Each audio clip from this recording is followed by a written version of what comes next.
നമ്മളുടെ അവസ്ഥ എന്താണെന്ന് മനസ്സിലാക്കണമെങ്കിൽ, നമ്മൾ ഏത് സാഹചര്യത്തിലൂടെ കടന്നു പോയെന്നൊക്കെ മനസ്സിലാക്കണമെങ്കിൽ, നമ്മൾ വീണ അതേ വെള്ളത്തിൽ തന്നെ എന്ത് ചെയ്യും, ഒരു ദിവസം അവരും വീഴും. നമ്മളും നീന്തിയ മാതിരി അവരും അതിൽ തന്നെ നീന്തും.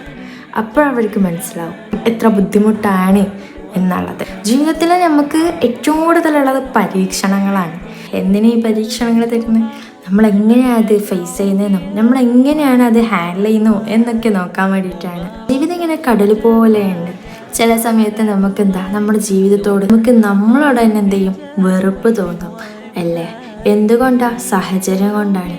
നമ്മളെന്ത് ചെയ്യുക, നമുക്ക് എത്രത്തോളം സന്തോഷിക്കാൻ പറ്റുമോ അത്രത്തോളം നമ്മൾ എന്ത് ചെയ്യുക, നമ്മുടെ ഹാപ്പിനെസ്സിന് വേണ്ടിയിട്ട് അതിൻ്റെ ഇടങ്ങളിൽ പോയിട്ട് നമ്മുടെ സന്തോഷങ്ങളെ കണ്ടെത്തുക. So thank you.